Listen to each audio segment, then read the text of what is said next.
हम लोग पढ़ रहे हैं एल्डिहाइड और कीटोन के रासायनिक अभिक्रिया के बारे में। ठीक, पिछले क्लास में हम लोग 4 नंबर तक पढ़े थे एल्डिहाइड और कीटोन का रासायनिक अभिक्रिया। मतलब एल्डिहाइड और कीटोन से और कौन कौन सा उत्पाद बनाया जा सकता है, कौन कौन सा पदार्थ बनाया जाता है, इसके बारे में हम लोग चर्चा कर रहे थे। तो आज हम लोग 5 नंबर जो इसमें देखने वाले हैं, जो कि बहुत ज़्यादा इम्पोर्टेंट भी है, इसमें हम लोग 5 नंबर में देखने वाले हैं अमोनिया में कौन रहेगा, NH2 के साथ यहाँ पर कोई भी वाई हो सकता है। वाई क्या क्या हो सकता है उसके बारे में चर्चा करेंगे। तो अमोनिया के साथ अभिक्रिया के ऊपर हम लोग चर्चा करने वाले हैं। अब ये सबसे पहले हम लोग चर्चा ये कर लेते हैं कि वाई का मान क्या क्या हो सकता है, वाई की जगह क्या क्या हो सकता है। तो इस चीज़ को हम लोग थोड़ा समझ लेते हैं कि वाई की जगह क्या क्या पॉसिबिलिटी है, और इसलिए एक से हम लोग बहुत सारे अभिक्रिया को सीखने वाले हैं। अब देखो इस वाई की जगह क्या क्या हो सकता है, इसका एग्जाम्पल पहले समझ लेते हैं कि क्या क्या आएगा। ये NH2 जो है, ये NH2 मतलब क्या है कि नाइट्रोजन से 2 हाइड्रोजन जुड़ा हुआ है, नाइट्रोजन से एक और कोई पदार्थ जुड़ेगा जो वाई की जगह हो सकता है। तो वाई की जगह OH हो सकता है, या NH2 वाई के जगह NH2 भी हो सकता है, या C6 मतलब ये बेंजीन है, तो बेंजीन भी हो सकता है। NH देखो थोड़ा सा सही से लिख देते हैं, क्या करने की कोशिश कर रहे हैं। NH2 तो रहेगा ही, इसके साथ NH के साथ यहाँ पर फिर कौन रहेगा, NH के साथ फिर यहाँ पर बेंजीन समूह रहेगा। तो बेंजीन को ऐसे भी दर्शा सकते हैं, या C6H5 भी लिखा जाता है, C6H5 से भी दर्शाते हैं। तो ये पूरा वाई की जगह है, ये पूरा वाई की जगह, इस बात को ध्यान देना है। वाई की जगह ये भी हो सकता है, यहाँ पर घेर भी देते हैं सब जगह, ये पूरा वाई की जगह है, जैसे जिसका घेराव कर रहे हैं वो वाई की जगह पे है। तो वाई की जगह पर क्या क्या हो सकता है उसको समझना है। तो ये 3 गो हो गया, और भी पॉसिबिलिटी है, और क्या पॉसिबिलिटी है उसको भी देख लेते हैं। सबको थोड़ा सा ध्यान से देखना है। NH2 तो रहेगा ही, और इस N के साथ और Y की जगह क्या क्या हो सकता है, इस N के साथ NH हो सकता है, और फिर इस NH के साथ एक बेंजीन समूह जुड़ेगा। कौन समूह जुड़ेगा, एक बेंजीन समूह जुड़ेगा। ये बेंजीन समूह जुड़ गया। अब इस बेंजीन समूह में ध्यान देना है, जहाँ पे NH जुड़ा हुआ है उसी के बगल में, मतलब उसके ऑर्थो पोजीशन पे NO2 रहेगा, और इसके एक पैरा पोजीशन पे NO2 रहेगा। तो ये पूरा किसके जगह पर, तो ये पूरा Y की जगह पर, जिसको घेरेंगे उसका मतलब ये Y की जगह पर हो सकता है अभिक्रिया, ये Y की जगह पर हो सकता है। ठीक है, और भी पॉसिबिलिटी है। तो अभी तक 1 2 3 4 को हम लोग देखे, Y की जगह और कुछ भी हो सकता है। मान लो NH2 है, फिर NH है, इस NH के साथ C double bond O NH2 हो सकता है, ये भी पॉसिबिलिटी है। ठीक है, यही पॉसिबिलिटी मतलब ये पूरा Y की जगह हो सकता है। तो ये पूरा Y की जगह हो सकता है, इस बात को ध्यान में रखना है। तो ये सारे पॉसिबिलिटी हम लोग लिख दिए इस Y की जगह। अब अभिक्रिया कैसे होगा एल्डिहाइड या कीटोन के साथ, अब Y इसमें किस प्रकार से रिप्लेस होता है, उसी चीज़ को हम लोग को यहाँ पे समझना है। ठीक, ये इसमें से कोई भी ये Y हो सकता है, जितना घेर के लिखे है डॉटेड लाइन से जो घेरे है, इसी बात को ध्यान में रखना है। ये पूरा Y के जगह पे है, ये पूरा Y के जगह पे है। अब अभिक्रिया कैसे होता है उसको समझना है। हम एल्डिहाइड ले या कीटोन, एक साथ दोनों को दिखाने का तरीका हम लोग समझ चुके हैं। एल्डिहाइड हो या कीटोन हो, दोनों को एक साथ दिखाने का तरीका क्या है कि यहाँ पे R लिख दिए, ब्रैकेट में H लगा दिए, मतलब इस R की जगह H भी हो सकता है। R की जगह जब H रहेगा तो एल्डिहाइड होगा, और R की जगह R ही रहेगा तो वो कीटोन होगा। ठीक है, अब यहाँ पर बात करते हैं कि जब इसका अभिक्रिया कराया जाता है किसके साथ, अमोनिया के साथ। अमोनिया में इसके H2NY, यहाँ पे H को पहले लिख दिए, यहाँ पर Y को बाद में लिख दिए। जब इसके साथ अभिक्रिया कराया जाता है, इसमें देखो होता क्या है, होता यहाँ पे ये है कि जो अमोनिया का जो लोन पेयर होता है, वो लोन पेयर जो होता है, वो लोन पेयर जो होगा इसके ऊपर ये जाके इस कार्बन पे अटैक करेगा, इस कार्बन पे अटैक करेगा, और यहाँ से ये बॉन्ड तोड़ देगा, और बॉन्ड तोड़ने के कारण यहाँ पर माइनस आएगा, यहाँ से एगो H निकल जाता है, H निकल के यहाँ पे जाके जुड़ जाता है। इस तरह से अल्कोहल का निर्माण हो जाता है।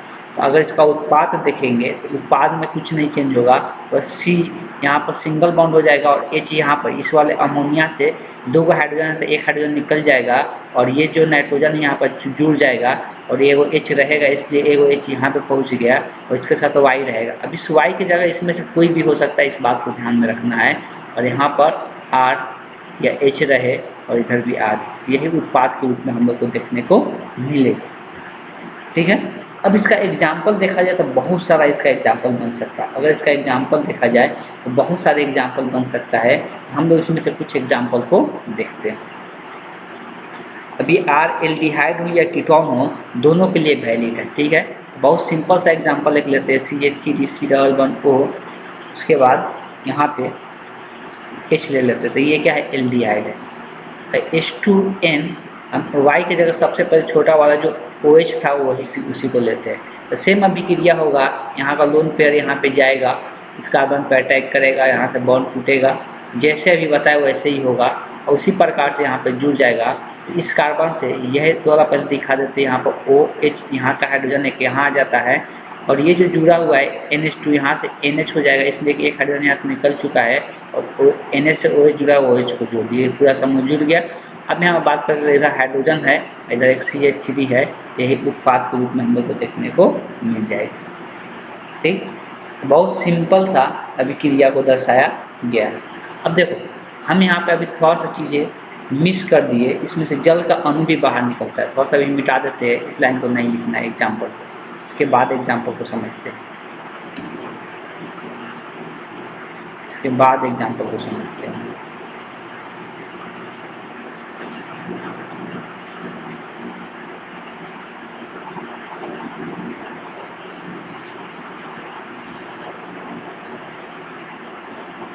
ये अभिक्रिया यहीं पर रुक नहीं जाता है, यहाँ पर हम थोड़ा सा मिस्टेक कर दिए, ये अभिक्रिया यहीं पर नहीं रुकता है। ये होता क्या है ना, इस बात को थोड़ा समझना है कि ये होता क्या है। ये बेसिकली होता क्या है कि ये जो हाइड्रोजन होता है ना, फिर यहाँ से हाइड्रोजन निकलेगा और यहाँ से एक OH समूह निकलेगा। क्या निकलेगा, OH समूह निकलेगा और यहाँ से जल का अणु बाहर निकल जाता है। ध्यान से सोचना है कि ये OH निकलेगा और यहाँ से H निकल जाता है, यहाँ से क्या होगा, H निकल जाएगा और H2O क्या हो जाएगा, बाहर हो जाएगा। अब ये कार्बन का हाइड्रोजन नाइट्रोजन का बॉन्ड फिर हुआ, ये बीच में क्या कर लेता है, डबल बॉन्ड बना लेता है, यहाँ से जल का अणु बाहर निकलता है और यह क्या उत्पाद के रूप में देखने को मिलेगा। यहाँ से ये बॉन्ड OH टूट गया है और यहाँ पर नाइट्रोजन जो जुड़ेगा डबल बॉन्ड के साथ जुड़ जाएगा और ये X हो जाएगा और ये RH हो जाएगा। इस तरह से इसका उत्पाद देखने को मिलता है और जल का अणु यहाँ से क्या हो जाता है, बाहर निकल जाता है, H2O बाहर।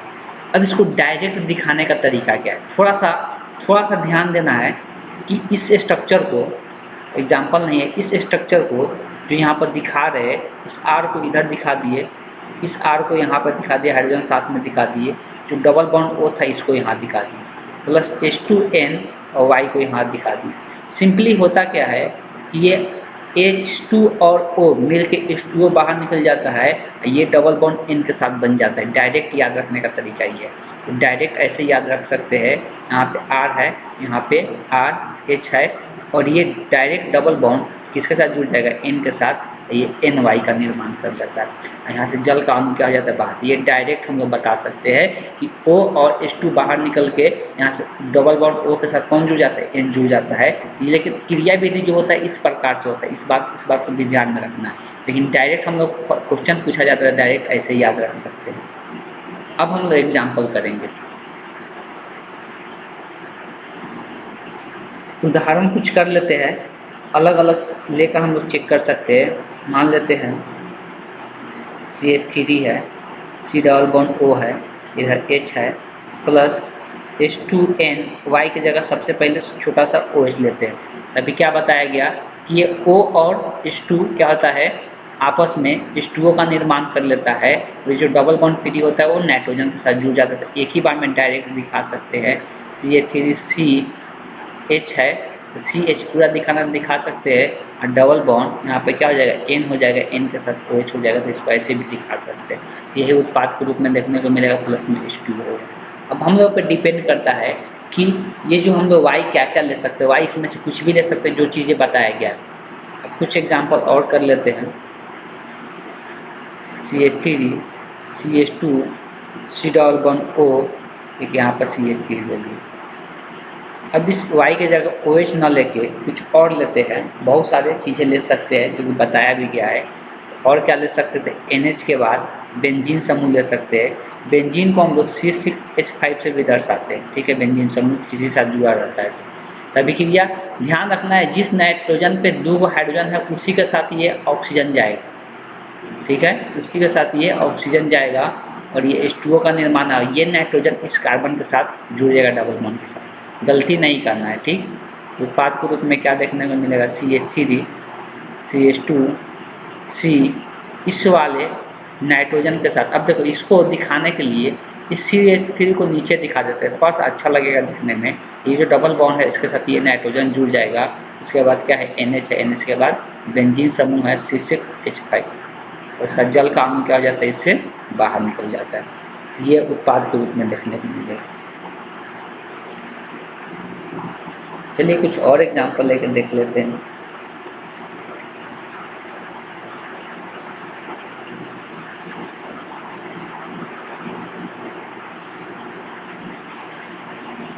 CH3 C++O CH3। अब यहाँ पे Y की जगह हम इसके पहले बताए थे NH2 भी होता है Y की जगह, ये भी ले सकते हैं। अब तो यहाँ पर भी NH2 है, यहाँ पर भी NH2 है, तो ये किसी के साथ ऑक्सीजन जा सकता है यहाँ पे, इसलिए दोनों का मतलब सेम ही है। तो यहाँ से ये हाइड्रोजन को ऑक्सीजन के साथ ले लेगा और ये जो नाइट्रोजन है ये डबल बॉन्ड के साथ जुड़ जाएगा। जोड़ते समय बस ध्यान दें इस बात को कि ऊपर ना दिखाकर इस कार्बन का जो एगो CH3 है उसको नीचे दिखा दे और ये जो डबल बॉन्ड फ्री हो रहा है इसको यहाँ सामने दिखा दे, ऐसे नाइट्रोजन को जोड़ दे। ऐसे देखने में थोड़ा सा कंपाउंड अच्छा लगता है, इसलिए ऐसा कर दे। ये उत्पाद के रूप में देखने को मिलेगा और साथ में जल का अणु से बाहर निकल जाएगा। ऐसे इसमें से कुछ भी हो सकता है। तो चलते हैं आगे, इसको अब छोड़ते हैं।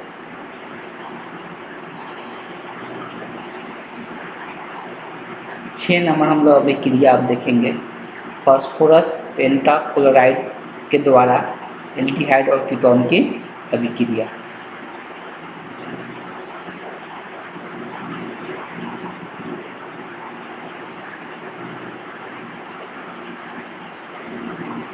अगला जो हम लोग पढ़ने वाले हैं 6 नंबर देख लिखना है।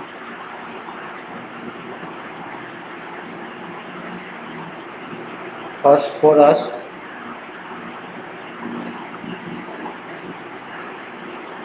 पेंटाक्लोराइड,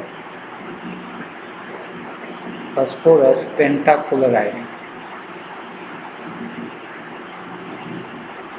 PCl5 द्वारा, फास्फोरस पेंटाक्लोराइड इसी को बोलते हैं PCl5। ये भी एल्डिहाइड या कीटोन किसी के साथ अभिक्रिया कर सकता है। ये भी एल्डिहाइड या कीटोन किसी के साथ अभिक्रिया कर सकता है। तो हम दोनों को आप दिखाने का तरीका बार बार बताते आ रहे हैं, कैसे दिखा सकते हैं। इधर से R, इस R के जगह यहाँ पे H हो सकता है, प्लस में ये PCl5 के साथ अभिक्रिया करेगा। जब ये PCl5 के साथ अभिक्रिया करेगा तो क्या देखने को मिलेगा, तो देखो PCl5 के साथ अभिक्रिया करेगा ना, एक ही साथ ये वाला जो O होता है O का डबल बॉन्ड टूट जाता है और दोनों के डबल बॉन्ड जो टूटता है एक एक बॉन्ड पर Cl जुड़ जाता है। कहने का मतलब ये है कि यहाँ R तो रहेगा ही, इसमें कोई अंतर नहीं आएगा, लेकिन ये जो दो गो बॉन्ड फिर हुआ दोनों के साथ कौन जुड़ेगा, दो गो Cl जुड़ जाता है। और जो बचेगा यहाँ से जो ऑक्सीजन निकला और P और क्या क्या बचा था PO, यहाँ पर दो गो चला गया तो क्या बचेगा POCl3 बचेगा। तो क्या बचेगा, POCl3 का निर्माण हो जाएगा। इस तरह से इसका उत्पाद देखने को मिलता है। इसको बोलते हैं जेम डाइहाइलाइड कहते हैं। इसको क्या कहते हैं, जेम डाइहाइलाइड। जेम डाइहाइलाइड,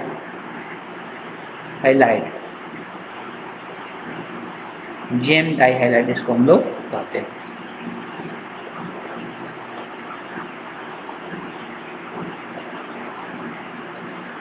आगे जो है ये 6 नंबर था, 7 नंबर में हेडिंग डालना है एल्डिहाइड कीटोन का अवकरण। क्या हेडिंग डालना है 7 नंबर में? एल्डिहाइड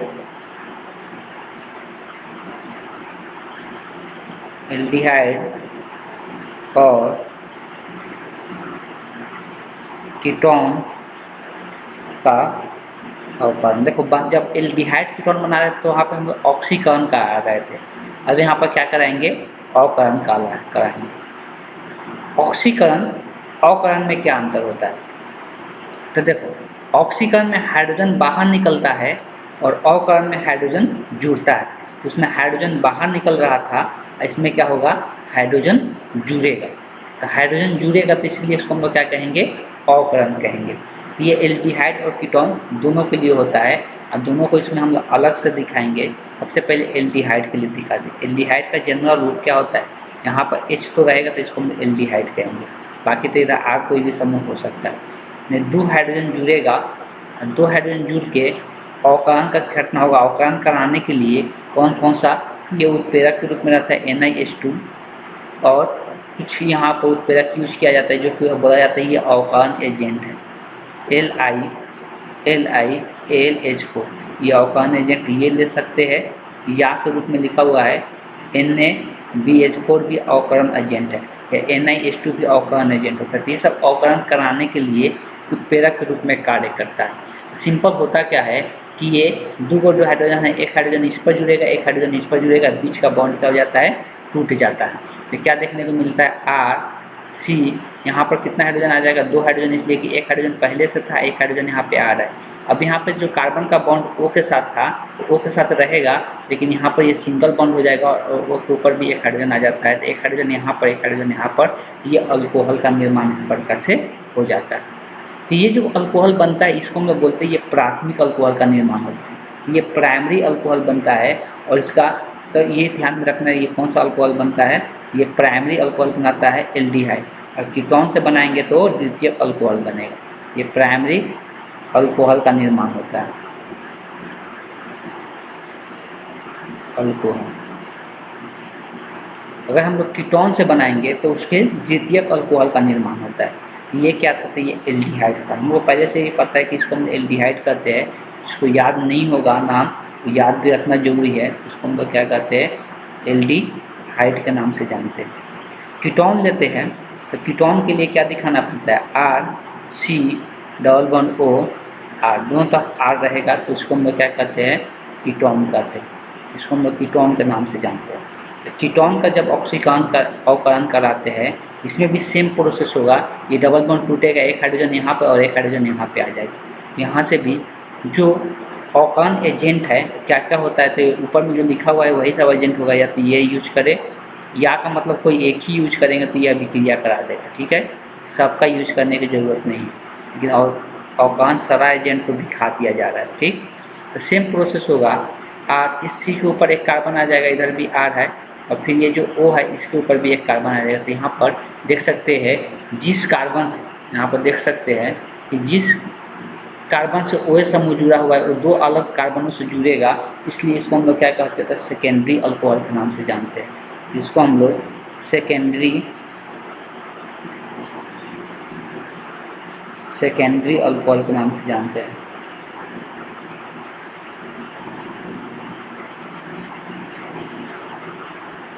उसको हम लोग सेकेंडरी अल्कोहल कहते हैं।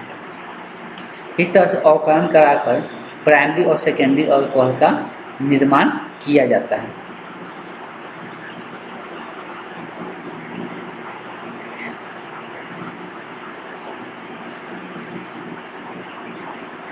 देखो, एक और प्रकार के अवकरण पढ़ने वाले हैं। ये एल्डिहाइड और कीटोन का सामान्य अवकरण है। इसी में हम लोग एक प्रकार का अवकरण पढ़ेंगे। तो एक होता है क्लेमेंसस अवकरण, डॉट करके लिख लेना है, याद रहना चाहिए। क्लेमेंसस अवकरण, क्लेमेंसस अवकरण। क्लेमेंसस अवकरण क्या है? जब क्या करते हैं? अवकरण जस्ता और अम्लगम तथा सांद्रता HCl द्वारा कराई जाती है तो उसको हम लोग क्या कहते हैं, क्लेमेंसस अवकरण कहते हैं। लिख सकते हैं जब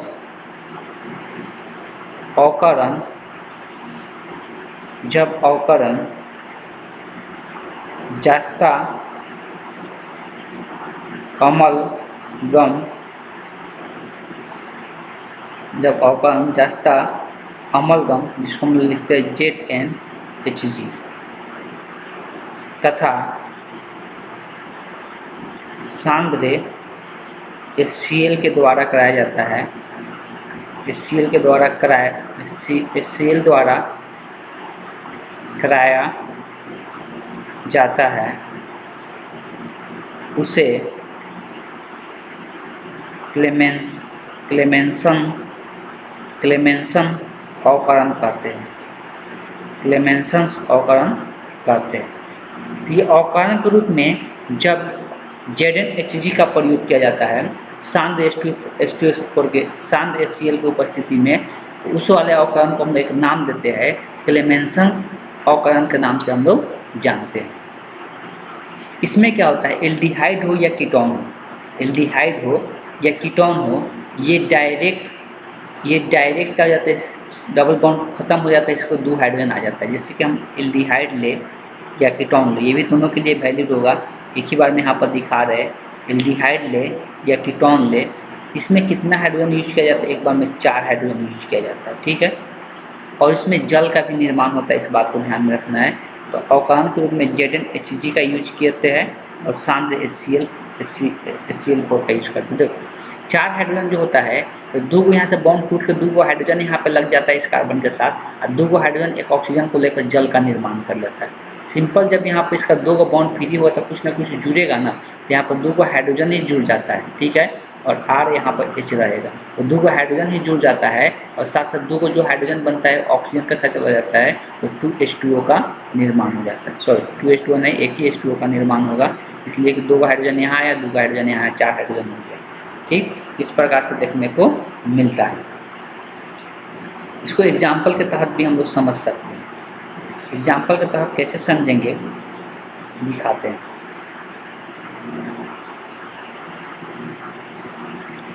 अगर हम एक उदाहरण ले लेते हैं, उदाहरण के रूप में हम कीटोन को ही ले लेते हैं, CH3+4H। ध्यान देना, जब भी अवकरण इसके साथ कराएंगे तभी जाके ऐसा होगा, ऊपर वाला के साथ कराएंगे तो ऐसा नहीं होगा। 4 भी लिख देंगे फिर भी वही चीज़ बनेगा, ऊपर वाला के साथ कराएंगे।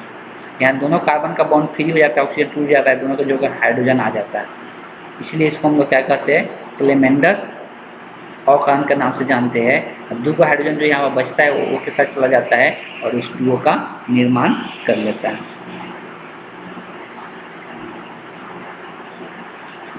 एक और अवकरण आता है यहाँ पे, उस अवकरण के बारे में भी जान लेते हैं। इसको भी हम लोग डॉट करके, सब अवकरण का ही पार्ट है, इसको भी हम लोग डॉट करके लिख लेते हैं। दूसरा जो अवकरण है वो है वुल्फ-किस्नर। क्या है? वुल्फ-किस्नर अवकरण का नाम है वुल्फ-किस्नर अवकरण, तो बोलते हैं वुल्फ-किस्नर अवकरण। तो ये क्या है इसके बारे में थोड़ा समझ लेते हैं। वुल्फ-किस्नर अवकरण कब कहते हैं?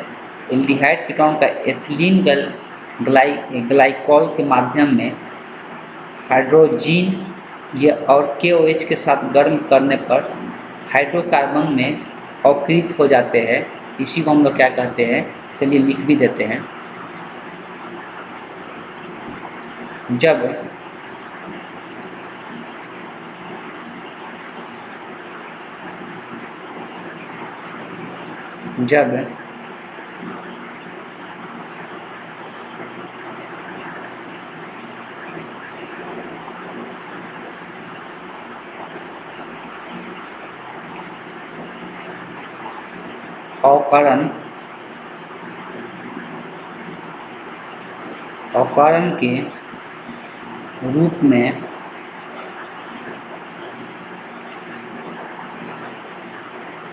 अवकरण के रूप में KOH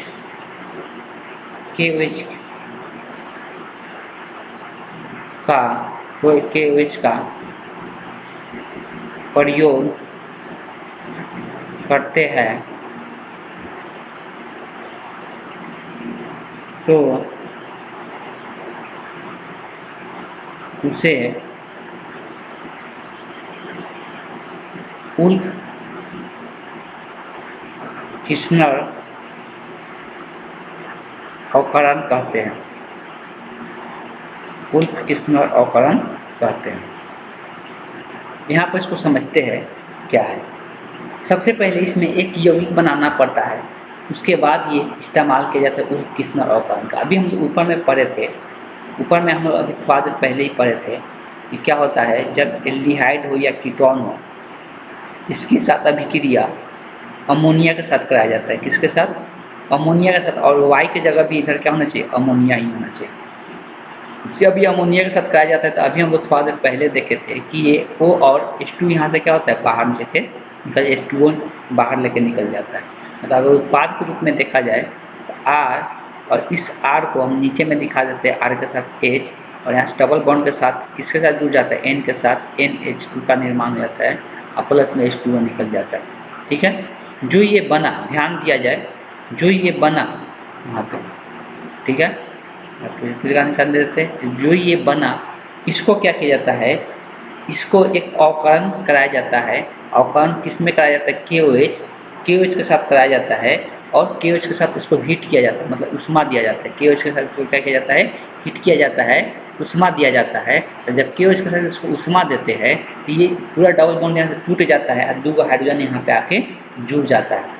2 हाइड्रोजन यहाँ पे, ये दोनों जो हाइड्रोजन दिख रहा है ना, ये वाला हाइड्रोजन दोनों यहाँ पे आकर जुड़ जाता है और N2 बाहर निकल जाता है, नाइट्रोजन गैस बाहर निकल जाता है। इस तरह से इसको देखने को मिलता है RH, और यहाँ से दोनों हाइड्रोजन टूट के डायरेक्ट ऐसे लिख देते, थोड़ा सा अच्छा लगेगा। R यहाँ पे इस कार्बन के दोनों बॉन्ड यहाँ टूट कर 2 हाइड्रोजन आ जाएगा, और ये वाला RH को सामने लिख दिए। और जब ये 2 हाइड्रोजन यहाँ पे आकर जुड़ गया तो साथ में ये N2 का निर्माण हो जाता है। साथ में क्या हो जाता है? N2 का निर्माण हो जाता है। तो इस प्रकार से अवकरण देखने को मिलता है। इसी को हम लोग क्या कहते हैं? उल्फ किस्नर अवकरण के नाम से जानते हैं। इसको हम लोग उल्फ किस्नर अवकरण के नाम से जानते हैं। ठीक है, इस प्रकार से हम लोग सॉल्व कर सकते हैं। इसके बाद जो पढ़ना है वो है ऑक्सीकरण के बारे में। इसके बाद जो पढ़ना है किसके बारे में? ऑक्सीकरण के बारे में। तो हम लोग एल्डिहाइड कीटोन का ऑक्सीकरण भी करा सकते हैं, लेकिन बात को समझना है, एल्डिहाइड और कीटोन का ऑक्सीकरण करके ये कार्बोक्सिलिक अम्ल का निर्माण करता है। एल्डिहाइड और कीटोन का ऑक्सीकरण करके ये कार्बोक्सिलिक अम्ल का निर्माण करता है। इस बात को ध्यान में रखना है कि किस प्रकार से कार्बोक्सिलिक अम्ल का निर्माण करता है। थोड़ा सा इसको हम लोग देख लेते हैं और चर्चा कर लेते हैं।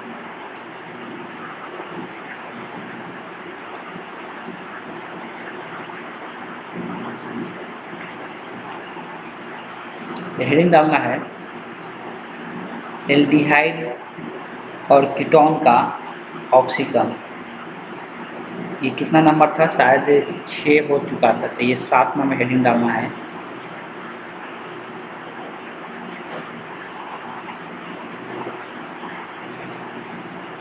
एल्डिहाइड तथा कीटोन का ऑक्सीकरण।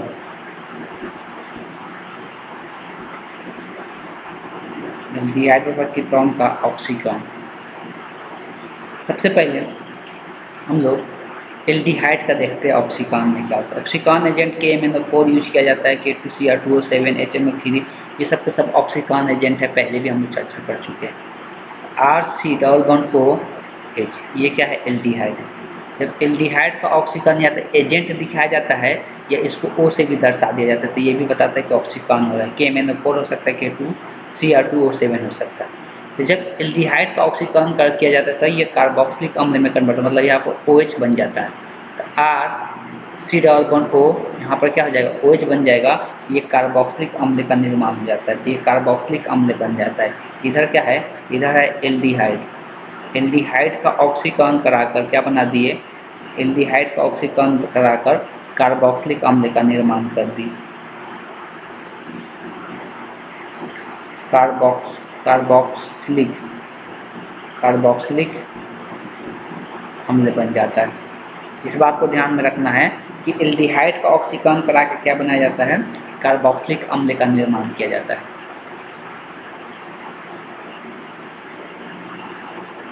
एग्जाम्पल के तौर पर ले सकते हैं, बहुत आसान, CH3 मान ले CH2 है और C≡OH है, तो इसका ऑक्सीकरण कराते हैं, सिंपल क्या बन जाएगा, CH3 जहाँ H दिख रहा है उसके जगह पर OH समूह आ जाएगा, ये कार्बोक्सिलिक अम्ल बन जाता है और कुछ खास इसमें नहीं होता है।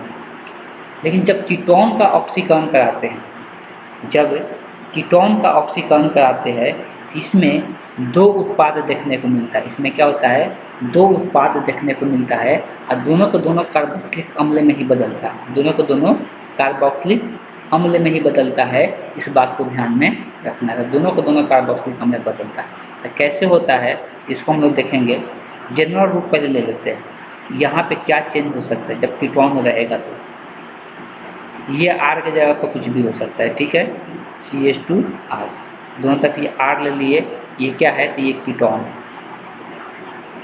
कीटोन का जब ऑक्सीकरण कराते हैं, कीटोन का जब ऑक्सीकरण कराते हैं तो क्या होता है, तो देखो कीटोन का ऑक्सीकरण कराएंगे, ये दोनों तक समान दिखना चाहिए, ठीक है, तो दोनों तक समान होगा तभी जाके कैसा होता है, तो यहाँ से ये बॉन्ड ब्रेक हो और ये एक कार्बोक्सिलिक अम्ल बनेगा, ये पूरा एक क्या होगा, कार्बोक्सिलिक अम्ल बनेगा। कार्बोक्सिलिक अम्ल बनने के लिए ये जो C है इस पर क्या होता है, OH समूह जुड़ता है, तो R CH2 COO, यहाँ पर क्या हो जाएगा, OH, एक कार्बोक्सिलिक अम्ल बन गया।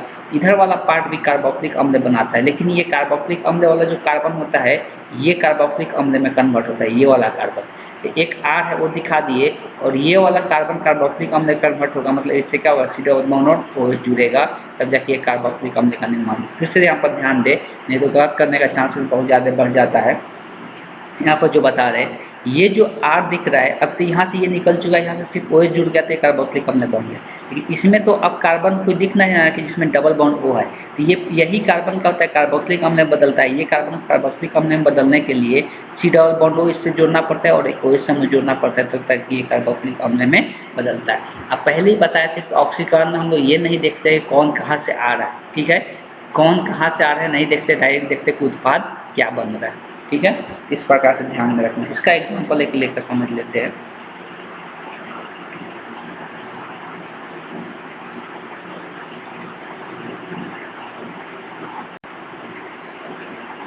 चलिए तो इसका एक एग्जाम्पल ले लेते हैं, साधारण सा ही एग्जाम्पल लेते हैं। CH3 CH2 C≡O CH2 CH3, ये कीटोन है, इसका ऑक्सीकरण करा रहे हैं। बॉन्ड या तो यहाँ से तोड़े या तो यहाँ से तोड़े, मान लो कि हम यहाँ से तोड़ दिए, ये एक पूरा कार्बोक्सिलिक अम्ल में कन्वर्ट होगा, तो CH3 CH2 C≡O, यहाँ पर OH जुड़ जाएगा तो ये कार्बोक्सिलिक अम्ल बनेगा। अब ये दोनों कार्बोक्सिलिक अम्ल बनेगा, तो इसलिए बात को ये वाला कार्बन कार्बोक्सिलिक अम्ल का पार्ट बनेगा, ना कि इसको नहीं बना देना है तो गलत हो जाएगा। ये पहले जो CH3 है पहले इसको लिख लो, उसके बाद ये जो CH2 वाला है इसको कार्बोक्सिलिक अम्ल में बदलना है, तो इसको कार्बोक्सिलिक अम्ल में बदलने के लिए C≡O कर दो, इस तरह OH जोड़ दो, ये कार्बोक्सिलिक अम्ल में बदल देना है। इस तरह से इसका दो उत्पाद देखने को मिलता है। तो ये हम लोग का ऑक्सीकरण देख रहे थे। आज की क्लास में हम कुछ क्वेश्चन लेंगे, क्योंकि घर से बनाने के लिए तो होमवर्क रूप में आप लोगों को कुछ क्वेश्चन मिलेगा, सभी को लिख लेना है। एक नंबर जो क्वेश्चन होगा वो होगा CH3 CH2 CHO के साथ जब ऑक्सीकरण कराएंगे तब क्या बनेगा, ठीक है।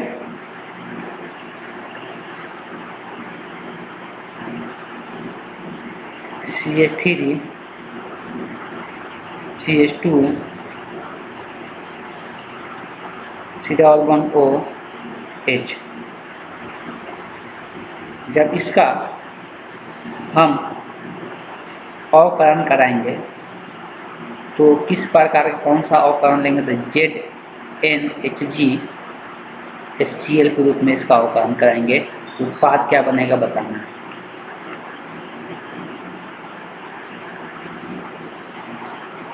3 नंबर लेते हैं, CH3 CH2 C≡O CH2CH3 plus 2H, और इसको अवकरण कराना है। तो अवकरण के लिए हम क्या लेंगे, LiAlH4 का प्रयोग कर रहे हैं,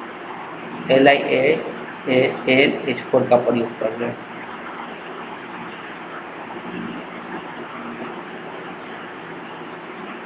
अगला है CH3 double bond O CH3 plus H2N NH C double bond O NH2 के साथ अभिक्रिया करेगा तो क्या बनेगा बताना।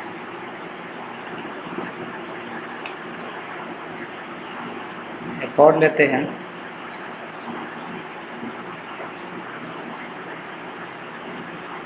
CH3 double bond O H के साथ अभिक्रिया H2N NH, इससे एक बेंजीन समूह जुड़ेगा और इस बेंजीन समूह में कुछ और भी जुड़ा रहेगा ग्रुप NO2, एक पारा पर भी NO2 रहेगा। तब उत्पाद के रूप में क्या देखने को मिलेगा।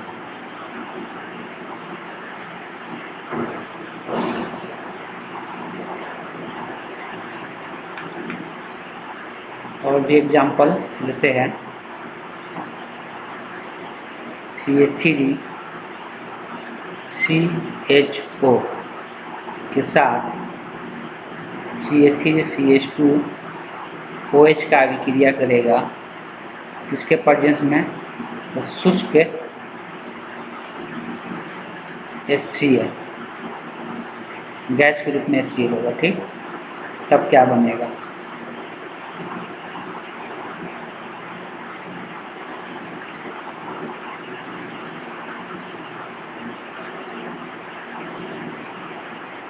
CH3 CH2 C double bond O H गिरनार्ड अभिकर्मक ले रहे हैं CH3 MgBr।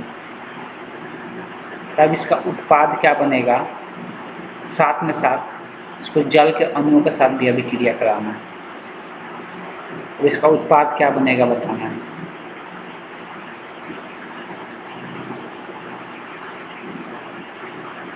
एक और कर देते हैं 8 number, CH3 double bond O CH3, इसका अभिक्रिया HCN के साथ होगा, तब उत्पाद के रूप में क्या देखने को मिलेगा बताना, ठीक। ये टोटल 8 क्वेश्चन दिए होमवर्क के रूप में, इसी को सभी को बनाना है, बनाकर सभी को मेरे व्हाट्सएप नंबर पे उसका फ़ोटो क्लिक करके भेजना है। आज के क्लास को हम यहीं पे एंड करते हैं।